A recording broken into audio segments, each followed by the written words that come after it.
পারেন, কিন্তু আল্লাহ তাআলা এক সময় তাকে জান্নাতে প্রবেশ করাইবে। কি না করলে?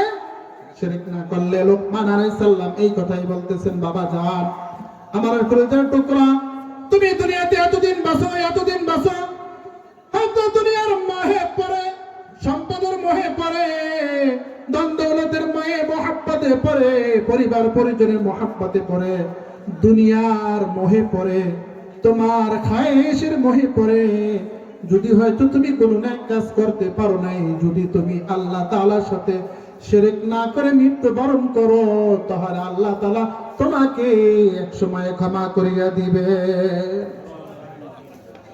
এটা আল্লাহ তাআলা কোরআনে ইরশাদ করতেছেন, ইন্নাল্লাহা লা ইয়াগফিরু আন ইউশরাকা বিহি ওয়া ইয়াগফিরু মা দুনা যালিকা লিমান ইয়াশা। আমার আল্লাহ তাআলা বলেন, আমি দুনিয়ার সব আকাম কুকাম ক্ষমা করব, দুনিয়ার সমস্ত গুনাহ ক্ষমা করব। কবিরা গুনাহ যদি হয় আল্লাহ তাআলা তওবার মাধ্যমে ক্ষমা করবেন। আল্লাহ তাআলা বলেন, ইন্নাল্লাহা লা ইয়াগফিরু আন ইউশরাকা বিহি ওয়া ইয়াগফিরু, আমি দুনিয়ার সব আকাম কুকাম, দুনিয়ার সব অপরাধ আমি ক্ষমা করব। আমার বান্দা আমাকে সিজদা দেয় নাই, আমার কোনো রাগ নাই, আমি তাকে ক্ষমা করব। আমার আল্লাহ তাআলা মানুষ করে মুহাব্বত করে বানাইছেন, অনেক সুন্দর আকৃতি দিয়ে বানাইছেন। আল্লাহ তাআলা বলেন, ইন্নাল্লাহা লা ইয়াগফিরু, আমি ক্ষমা করব না, ইউশরাকা, যে আমার সাথে শিরক করবে, আমার সাথে কাউকে অংশীদার স্থাপন করবে, আমার মতো অন্য কাউকে সমকক্ষ মনে করবে, ওয়া ইয়াগফিরু মা দুনা যালিকা লিমান ইয়াশা। কিন্তু এই শিরক ছাড়া দুনিয়ার যাবতীয় গুনাহ যদি তওবা করে, আমি আল্লাহ তাআলা ক্ষমা করিয়া দেব। আল্লাহ তাআলা বলেন, ইন্নাহু মান ইউশরিক বিল্লাহি ফাকাদ হারামাহু আল্লাহু আলাইহিল জান্নাহ। আমার আল্লাহ তাআলা ইরশাদ করেন, যে ব্যক্তি আল্লাহ তাআলার সাথে কাউকে সমকক্ষ মনে করে, আল্লাহ তাআলার সাথে যদি কেউ অংশীদার স্থাপন করে, আমার আল্লাহ তাআলা আসমান বানাতে যে কারো কাছ থেকে সিমেন্ট ভাড়া করার জন্য সিমেন্ট দাঁড় দেওয়ার প্রয়োজন হয় নাই। সাত আসমান সাত জমিন বানাইছেন, সূর্য চন্দ্র লৌহ নক্ষত্র যা কিছু আল্লাহ তাআলা বানাইছেন, সব কিছু বানানোর পরে আল্লাহ তাআলা আদমকে বানাইবেন। বানানোর ক্ষেত্রে অন্য কারো কাছ থেকে একটু রক্তের প্রয়োজন হয় নাই, কারো কাছ থেকে মাটি পরীক্ষা করার জন্য জিএসটির প্রয়োজন হয় নাই, কোনো কিছু দরকার হয় নাই। আমার আল্লাহ তাআলা সব কিছু তৈরি করছেন, সব কিছু বানাইছেন। আল্লাহ তাআলা কারো কাছ থেকে, মানুষ আল্লাহ তাআলার কাছে কেউ সমকক্ষ নাই, আল্লাহ তাআলা কারো হেল্প নেন নাই, অথবা সব কিছু বানানোর পরে দুনিয়াকে ফিটিং করার জন্য, পরিপাটি ডিসিপ্লিন করার জন্য কারো কাছ থেকে কোনো হেল্প নেওয়ার দরকার হয় নাই। মানুষ করোনার সময় ব্যবসা বাণিজ্য করতে গিয়ে মারি খাওয়ার পরে অন্য কাউকে আবার শেয়ার করতে হয়, কাউকে অংশীদার বানাইতে হয়, কাউকে হেল্প নেওয়ার প্রয়োজন হয় ব্যবসা ডেভেলপ করার জন্য। আমার আল্লাহ তাআলা আমাদেরকে বানাইছেন, আসমান জমিন বানাইছেন, সাত আসমান সাত জমিন। আল্লাহ তাআলা দুনিয়াকে কত সুন্দর করে সাজাইছেন, কোনো কিছু করার জন্য আল্লাহ তাআলা অন্য একজন খোদার কাছে কোনো হেল্প নেওয়ার প্রয়োজন হয় নাই। তাই আমার আল্লাহ তাআলা বলেন, ইন্নাহু মান ইউশরিক বিল্লাহ, দুনিয়ার মধ্যে যে ব্যক্তি আমার সাথে শিরক করবে, অংশীদার স্থাপন করবে, আমার সাথে অন্য কাউকে সমকক্ষ মনে করবে, মান ইউশরিক বিল্লাহ ফাকাদ হারামাহু আল্লাহু আলাইহিল জান্নাহ, আমার আল্লাহ তাআলা বলেন, আমি তার জন্য জান্নাতকে হারাম করিয়ে দেব। আমাহুন নার, আর তার জন্য চিরস্থায়ী ঠিকানা হবে জাহান্নাম। কি করলে? আল্লাহ তাআলার সাথে কাউকে অংশীদার স্থাপন করবে। আল্লাহ তাআলা কয়জন? একজন। সবকিছু কর্ণওয়ালা কে? আল্লাহ। ডাক্তার সুস্থ করে নাই, ঔষধ সুস্থ করে নাই। জমির ফসল সার দিলে বেশি হবে না, আল্লাহ তাআলা দিবেন। মান্নত করলে যে আল্লাহ তাআলা ধান বেশি দিবেন এমনটাও না, আমার আল্লাহ তাআলা চাইলে ধান এমনিও দিতে পারেন।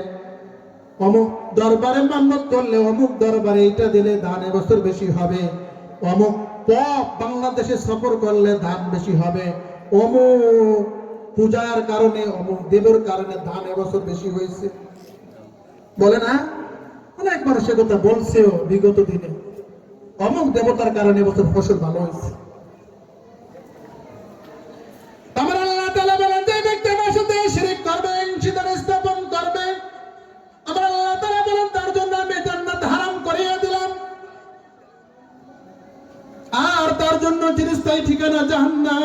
ওয়া মাওয়াহুন নার ওয়া মা লিয-যালিমিনা মিন আনসার।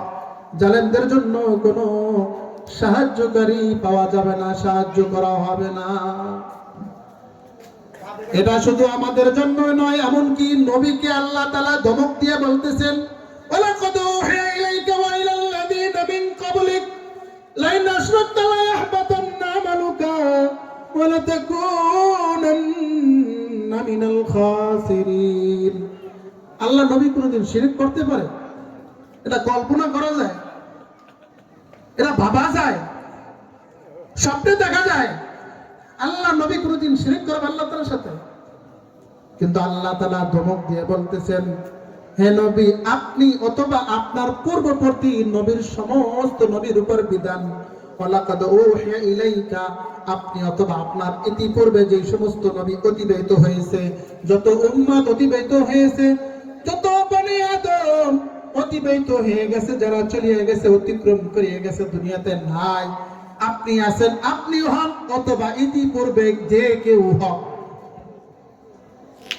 চাই আমাদের আদি পিতা ইব্রাহিম হোক অথবা আদম আলাইহিস সালাম হোক, হে নবী আপনি হন অথবা যে কোনো নবী হোক অথবা রাসূল হোক না কেন, আমার আল্লাহ তাআলা ধমক দিয়ে তাদেরকে বলেন, ওয়ালাকাদ উহিয়া ইলাইকা ওয়া ইলাল্লাযীনা মিন ক্বাবলিক লাইন আশরাকতা লা ইয়াহবাতান্না আমালুকা।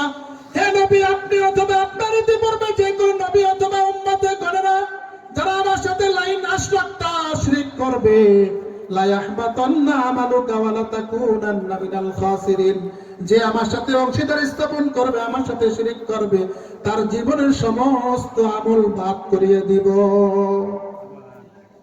আওয়ামী লীগ করেন আপনি, যদি কয়লা 30 লক্ষর জায়গা 3 লক্ষর জায়গা 30 লক্ষ হয়েছে, আপনার নমিনেশন, আপনার মন্ত্রী দিগেরই বাদ, আপনার সব এমপি গেরিও বাদ হয়েছে না? আপনার নবীগিরি বাদ, আপনার নবুয়ত বাতিল হয়ে যাবে। এক সাংবাদিক নবুয়ত বাতিল। আপনি যদি আপনার এই বিধান আপনি অস্বীকার করেন, তাহলে আপনার নবুয়ত বাতিল। এক সাংবাদিক নবীর মতো কথা বলে বলছে, কোন এক সিটি কর্পোরেশনের মেয়র বলছে যে 30 লক্ষ হওয়ার তো কথা না, পরের বছর সে এমপি গিরি বাতিল করে দিচ্ছে। এটা দুনিয়ার নিজাম। আপনার যেই দলের থাকেন না কেন, ওই দলের নীতি আদর্শের মধ্যে যদি আপনি তিরস্কার করেন বা আপনি অস্বীকার করেন, মানতে রাজি না হন, আপনার ওই দল থেকে বহিষ্কার করা হয়, হয় কি না?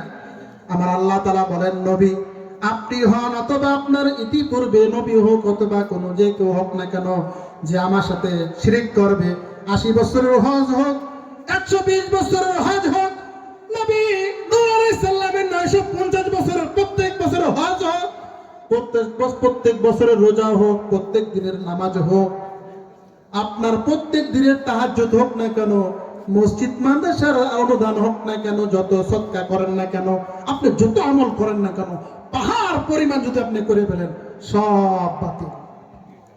লা ইয়াহবাতান্না আমালুকা, আপনার আমলকে আমি বাতিল করে দেব, সব বাতিল খাতায়। যদি আবার তওবা তিল্লা করে আবার নতুন করে যে আমল করবেন, তা আবার শুরু থেকে রাখবেন। আল্লাহ তাআলা নবী আলাইহিস সালামকে ধমক